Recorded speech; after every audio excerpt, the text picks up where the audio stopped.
I've collected rare and unique keys for 15 years, a passion connecting me to my grandfather's locksmith heritage. Each key in my $75,000 collection tells a story of history and craftsmanship. When I married Jessica 5 years ago, I thought we'd built a foundation of respect and understanding. Then her mother Irene moved to our town after becoming widowed. Despite her demanding nature, I welcomed her for Jessica's sake. Little did I know my prized collection would become the center of the worst betrayal I'd ever experience. If you're watching this, drop a comment telling me where you're viewing from. Hit that like button and subscribe to follow along as I share how my mother-in-law's entitlement destroyed not just my collection, but my entire marriage. My journey as a key collector began when I was 22, inspired by my grandfather who owned a locksmith shop in downtown Boston. I'd spend weekends with him as a kid, fascinated by the thousands of keys hanging on his workshop wall. After he passed away, I inherited his personal collection of antique keys and dedicated myself to expanding it. As a structural engineer with a good salary, I could afford to invest in rare pieces from various historical periods and regions. Over 15 years, I built a collection worth approximately $75,000, featuring everything from ornate Victorian house keys to rare bank vault keys from the early 1900s. My most valuable piece was a hand-forged key from a 16th-century Italian castle worth nearly $8,000 alone. I kept meticulous records of each acquisition in a catalog system, documenting the history, origin, and estimated value of every piece. The collection was displayed in custom-made glass cases in my home office, each key carefully labeled and arranged chronologically. This wasn't just a hobby. It was a passion that connected me to history and my grandfather's legacy. I even gave talks at collector conventions and had articles published in specialty magazines. My knowledge of historical locks and keys complemented my work as an engineer, giving me unique insights into historical building designs and security systems. I met Jessica at an architectural exhibition in Chicago 6 years ago. She was working as an event coordinator for the venue, and we started talking when she noticed me examining the antique door fixtures of the historic building. Her genuine interest in my knowledge about historical architecture and design captured my attention immediately. We exchanged numbers, and within weeks we were inseparable. Jessica shared my appreciation for history, though her interests leaned more toward art and fashion. She was creative, vibrant, and brought a warmth to my life I hadn't realized was missing. After dating for a year, I proposed during a trip to New Orleans, where we were exploring historical buildings in the French Quarter. She said yes without hesitation, and we married 6 months later in a beautiful ceremony attended by both our families. We built a life together in a custom-designed home that incorporated elements we both loved, modern efficiency with historical touches. My career was thriving, and Jessica had started her own event planning business that was steadily growing. We weren't wealthy, but we were comfortable and had built what I thought was a stable, happy life together. Everything changed when Jessica's father died suddenly from heart disease 8 months ago. Her mother Irene was devastated and struggling to manage on her own in Florida. Jessica was worried about her mother's mental health and suggested that we help Irene move closer to us in Pennsylvania. I agreed, wanting to support my wife during this difficult time. I even helped find a small house 10 minutes from ours that Irene could afford with her modest savings and Social Security income. Looking back, the red flags were there from the start. Irene had always been somewhat demanding, but widowhood seemed to amplify her sense of entitlement. During the moving process, she complained constantly about the movers, the house, the neighborhood. Nothing was good enough. She expected Jessica to be available at all hours to help with everything from hanging pictures to grocery shopping. I tried to be understanding, attributing her behavior to grief and adjustment. Within weeks of moving, Irene began showing up at our house, unannounced, sometimes as early as 7 in the morning or as late as 10 at night. She would call Jessica with emergencies that turned out to be minor inconveniences. Her internet was slow, or she couldn't figure out how to use her microwave. Jessica always dropped everything to help, and I supported her, believing this phase would pass as Irene settled into her new life. Then the financial requests started. First, it was small things. Could we help pay for a plumber or loan her money for new curtains? Then it escalated to requests for us to cover her utility bills because she had unexpected expenses that month. Jessica always agreed often without discussing it with me first. When I expressed concern about the pattern forming, Jessica became defensive, insisting we needed to help her mother through this difficult transition. I first noticed something off in my office about 2 months after Irene moved to town. Items on my desk were slightly rearranged, and one of my key display cases wasn't closed properly. When I mentioned it to Jessica, she dismissed it, suggesting that perhaps our cleaning service had moved things while dusting. I wanted to believe her, but something didn't feel right. Irene began asking detailed questions about my key collection whenever she visited. At first, I was flattered by her apparent interest and enjoyed sharing stories about some of the more unique pieces. She seemed particularly interested in the values I mentioned and would ask follow-up questions about where and how I sold keys when I upgraded my collection. I naively thought she was just making conversation. Despite my growing reservations about Irene's presence in our lives, I never imagined what would happen next. Jessica gave her mother a spare key to our house for emergencies, despite my expressing discomfort with the idea. When I had to leave for a 3-day business trip to Seattle for an important project consultation, I reminded Jessica that my office was private and asked her to ensure no one, including her mother, went in there while I was away. She promised, and I left, trusting my wife to respect my boundaries and protect the collection that meant so much to me. I completed my project a day ahead of schedule and decided to surprise Jessica by returning home early. I stopped at her favorite florist and picked up a bouquet of lilies and roses, thinking the surprise would bring a smile to her face after several tense weeks of navigating her mother's increasing demands. When I pulled into our driveway around 6 in the evening, I noticed Jessica's car was gone, but thought nothing of it. She often met with clients in the early evening. I unlocked the door and called out her name, met only by the silence of our empty home. Something felt off immediately. The house had an unfamiliar stillness that made the hair on the back of my neck stand up. I set the flowers on the kitchen counter and walked toward my office, noticing the door was partially open, something I never would have left that way. As I pushed the door open fully, the shock hit me like a physical blow. My display cases stood empty. Their glass tops opened the velvet linings bare, except for a few forgotten labels. 15 years of careful collecting the physical connection to my grandfather's memory, gone. For several moments I couldn't move, couldn't process what I was seeing. My heart pounded in my ears as I tried to make sense of the scene before me. I stumbled forward, checking each case desperately, as if the keys might somehow be hiding, merely rearranged rather than missing. On my desk lay my catalog open to pages, listing some of my most valuable pieces with their estimated values clearly visible. I frantically searched the rest of the house, hoping against hope that perhaps Jessica had moved the collection for cleaning or to surprise me with new display cases. But I found nothing. I called Jessica repeatedly, but my calls went straight to voicemail. The next 2 hours were the longest of my life as I paced our home, alternating between numbness, disbelief, and growing anger. When I finally heard Jessica's key in the lock, I was sitting in the darkened living room, my catalog clutched in my hands. She jumped when she saw me, clearly startled by my unexpected presence. "Ramon, what are you doing home? You scared me half to death sitting there in the dark," she said, switching on the lights. "Where is my collection?" I asked, my voice barely above a whisper. The color drained from Jessica's face. She set her purse down slowly and avoided meeting my eyes. "What do you mean, don't?" "You know exactly what I mean. Every key is gone. The cases are empty." "Where is my collection, Jessica?" She began a series of deflections, saying she needed to change clothes, get a glass of water, call her mother, anything to avoid the conversation.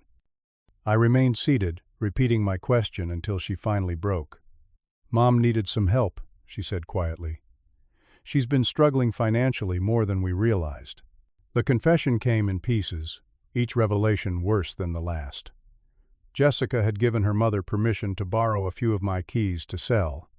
Just the duplicates, she claimed. Just the less valuable ones. But Irene had taken everything, the entire collection, and sold it to a specialty pawn shop that dealt in antiques and collectibles. "Where's the money?" I asked, my voice hollow.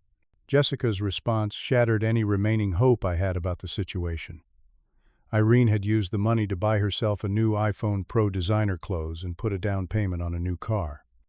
The collection I'd spent 15 years building, worth tens of thousands of dollars, had been liquidated for her mother's shopping spree. "She deserves nice things too, Ramon," Jessica said defensively. "Dad always took care of her, and now she's on her own. It's been really hard for her." I couldn't believe what I was hearing. That collection was mine. It was my passion, my connection to my grandfather. "Your mother stole from me, and you helped her do it. It's just stuff, Ramon. They're just old keys. Family is what matters. Mom is family, and family helps family." The argument escalated as Jessica continued to defend her mother's actions. She minimized my collection as just a hobby, while insisting her mother's needs took priority. When I suggested we go to the police about the theft, Jessica became hysterical. "You would report my mother to the police over some old keys. What kind of person does that? What kind of person steals something irreplaceable from someone they supposedly care about? What kind of wife helps her mother steal from her husband?" I countered. Jessica's next words cut deeper than I thought possible. "Maybe if you cared more about people than things, this wouldn't have happened. Mom needed help, and you've been so stingy lately, questioning every penny I give her." I realized then that this betrayal went beyond just the theft. Jessica had completely dismissed something that was deeply important to me. She had violated my trust, my space, and my boundaries, and she couldn't even acknowledge the hurt she'd caused. In her eyes, I was the villain for valuing my collection and expecting basic respect for my property. That night I packed a bag and checked into a hotel. I couldn't stay in the house with someone who had so fundamentally betrayed my trust. As I lay awake staring at the ceiling, I made a decision. I would not let this theft go unpunished, no matter who was responsible. After a sleepless night, I called in sick to work and began making calls. My first call was to the local police department, where I filed a formal report for grand theft. I provided them with my catalog of the stolen items, complete with photographs and estimated values. The officer taking my report was sympathetic, especially when I explained that the collection was worth over $75,000 and contained irreplaceable historical artifacts. Next, I contacted my attorney, Andrew Stevens, who had helped me with some real estate investments in the past. I explained the situation and asked for advice on both the theft and my marriage. Andrew was direct. This was a clear case of theft, regardless of family relationships, and given Jessica's role in facilitating it and her subsequent reaction, I should consider my options regarding the marriage as well. "Family dynamics complicate things," Andrew said, "but theft is theft, especially at this value. And a spouse who enables someone to steal from their partner has broken a fundamental trust." While the police began their investigation, I started my own. I called every specialty pawn shop and antique dealer in a 50-mile radius, describing my collection and asking if anyone had brought in historical keys recently. On my 7th call, I struck gold. The owner of Heritage Antiquities immediately knew what I was talking about. "A woman brought in quite an impressive key collection 2 days ago," he confirmed. I purchased the majority of them, though I was suspicious about ownership since she seemed unfamiliar with their history. I drove immediately to the shop where the owner, Martin, showed me what remained of my collection. About 30% of the keys were still there, the rest having been sold to eager collectors within hours of being put on display. Martin had security camera footage of Irene selling my keys and provided me with a copy along with receipts showing she had received just under $40, for items worth nearly twice that. "I can contact the buyers of the pieces I've already sold," Martin offered. "Most are regulars who would understand the situation if these were stolen." I thanked him and forwarded the video evidence to the police detective handling my case. Within hours, I received a call informing me they had enough evidence to arrest Irene for grand theft. When I asked if Jessica would also face charges as an accomplice, the detective explained that would depend on the extent of her involvement and whether I wanted to pursue those charges against my wife. The thought of Jessica being arrested gave me pause, but I remembered her complete lack of remorse and her prioritization of her mother over our marriage. I told the detective I wanted whoever was responsible to face consequences regardless of their relationship to me. Later that afternoon, I received a furious call from Jessica. "The police just arrested my mother." "How could you do this, Ramon? She's 62 years old. They handcuffed her and took her to jail. She stole from me, Jessica." "With your help, what did you expect would happen?" "I expected my husband to understand family loyalty and not call the cops on an older woman who's still grieving her husband. And I expected my wife to understand loyalty to her spouse and not help someone steal something irreplaceable from me." I replied, my voice steady, despite my anger. "Your mother committed a crime, and now she's facing the consequences." I ended the call and drove to our home, where I found Jessica frantically packing a bag. She barely looked at me when I entered. "I'm going to bail Mom out and stay with her.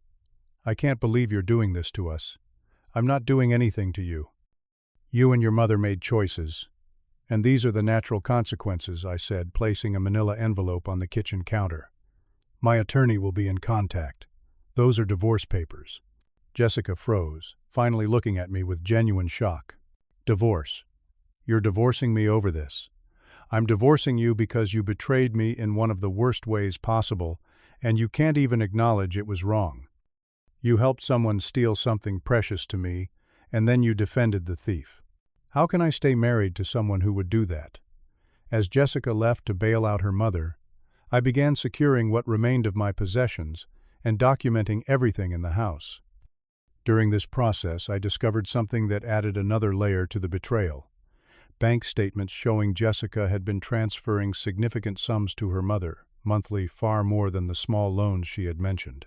Over the past 6 months, she had given Irene nearly $20,000 from our joint accounts, without discussing it with me. The next day brought another revelation. While sorting through our financial documents, I found mortgage paperwork for Irene's house that listed me as a co-signer. I vaguely remembered Jessica asking me to sign some papers to help her parents refinance their Florida home several years ago, but I had no idea I was still legally tied to a property that had apparently been sold and replaced with the current house Irene lived in. A call to the bank confirmed my worst fears.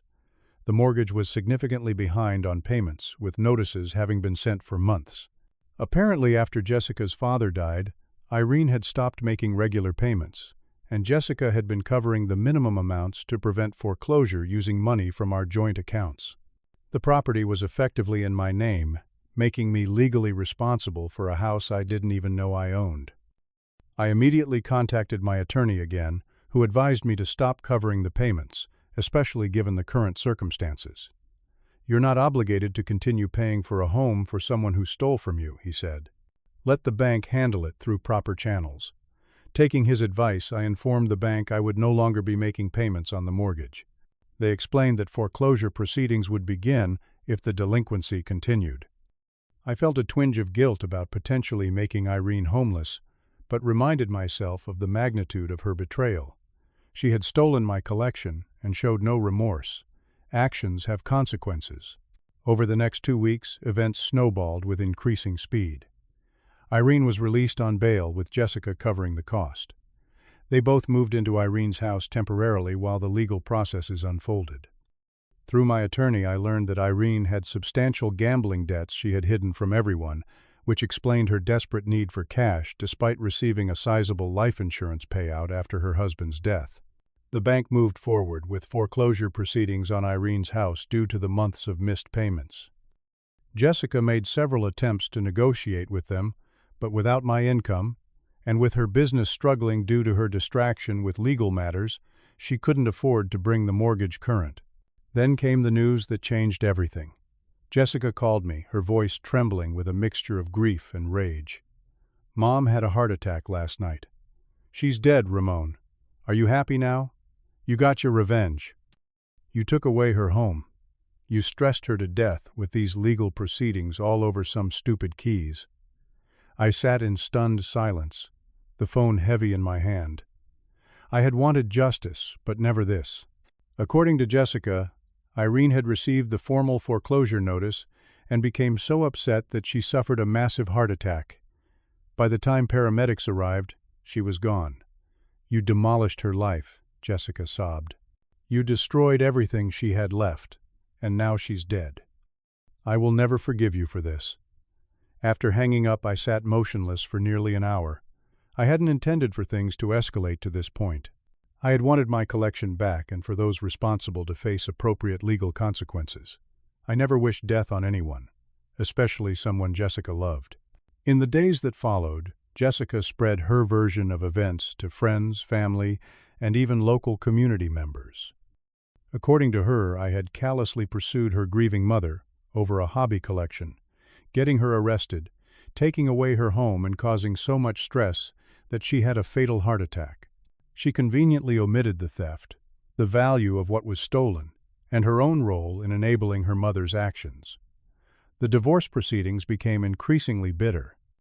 Jessica's attorney portrayed me as cruel and vindictive, while my attorney presented evidence of the theft, the unauthorized financial transfers, and Jessica's betrayal of our marriage.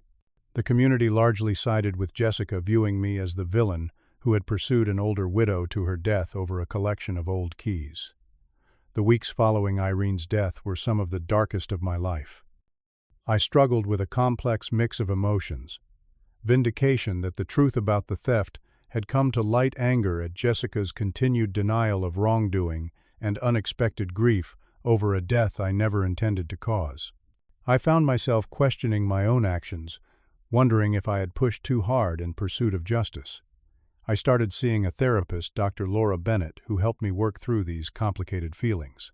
"You didn't cause Irene's death," she reminded me during our sessions.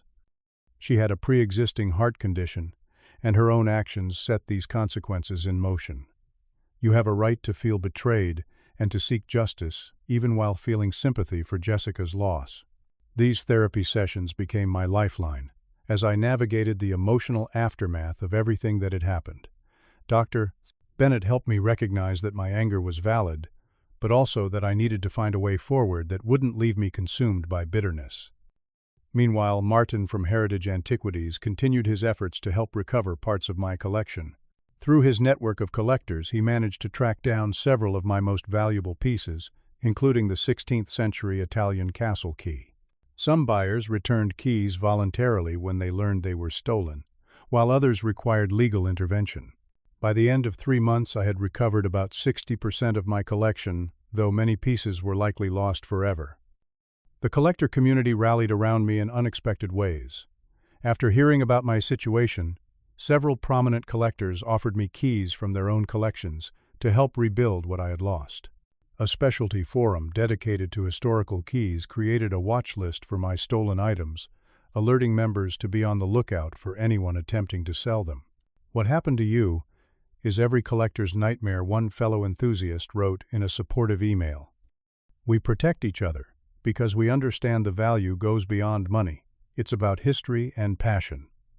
The divorce proceedings finalized after 6 months of legal battles. The settlement reflected the theft and Jessica's role in it. I retained our home and the majority of our assets, while Jessica received significantly less than she would have in a standard division of property. The judge was particularly swayed by the evidence of her unauthorized transfers of our joint funds to her mother and her facilitation of the theft. During our final court appearance, Jessica finally showed a glimpse of remorse. "I never thought it would go this far," she said quietly as we waited for our attorneys. "Mom was desperate, but I should have found another way to help her. I didn't understand what the collection really meant to you. It was too little too late." But her acknowledgement provided a small measure of closure. The insurance claim for my stolen collection was eventually approved, though the monetary compensation couldn't replace the sentimental value of many pieces, particularly those from my grandfather's original collection. As the legal matters concluded, I made the decision to relocate to Denver for a fresh start and an exciting opportunity with an architectural preservation firm. The job aligned perfectly with my engineering background and my passion for historical structures, focusing on restoring and maintaining historically significant buildings. In my new city, I began rebuilding not just my collection, but my life. I joined local history and architecture groups, making new friends who shared my interests and respected my boundaries.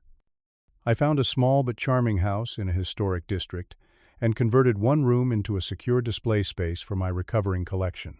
My approach to relationships became more cautious after the betrayal I had experienced. When I eventually began dating again, I was upfront about my past and the importance of trust and boundaries. Samantha, a museum curator. I met at a historical society event, understood my hesitation, and showed remarkable patience as we slowly built a foundation of mutual respect. On the professional side, I started a small locksmithing business as a weekend venture, specializing in restoring antique locks and creating reproduction keys for historical buildings. This side business became a therapeutic outlet that honored my grandfather's legacy, while allowing me to share my knowledge with others interested in historical preservation. The anger that had initially driven my pursuit of justice gradually transformed into something more constructive. I channeled my experience into creating an online resource for collectors to identify stolen items and connect with law enforcement. The website gained traction within collector communities and helped several people recover stolen items unrelated to my case. Through this journey, I learned painful but valuable lessons about trust boundaries and the importance of standing up for yourself. I realized that setting boundaries isn't selfish, it's necessary for healthy relationships. I learned that family loyalty shouldn't come at the expense of betraying your partner, and that enabling harmful behavior isn't love, it's codependence. My collection, once simply a hobby, and connection to my grandfather now represented something more: resilience and rebuilding after loss. Each recovered key and new acquisition symbolized my own recovery, a tangible reminder that what's broken can be restored, though perhaps never exactly as it was before. Today, I still occasionally hear from Jessica through mutual friends. She eventually acknowledged her role in what happened and apologized more sincerely, though we will never rebuild what was broken between us. She's rebuilt her own life too, moving to another state and refocusing on her career. As for me, I've found a peace I didn't think possible in the darkest days after the betrayal. I've forgiven myself for the unintended consequences of seeking justice, while maintaining the conviction that standing up for myself was necessary. The collection that once defined so much of my identity now takes a more balanced place in my life, important and valued, but not at the expense of the relationships I've carefully built since then. If you've stayed with me through this story, I hope it offers some insight about the importance of boundaries even with family. Have you ever had to stand up for yourself against people who should have been supporting you? How did you balance family loyalty with self-respect? Leave your thoughts in the comments below, and if this story resonated with you, please hit that like button and subscribe to the channel for more real-life experiences. Thank you for listening, and remember that rebuilding after betrayal is possible. Sometimes what we construct afterward is stronger than what was broken.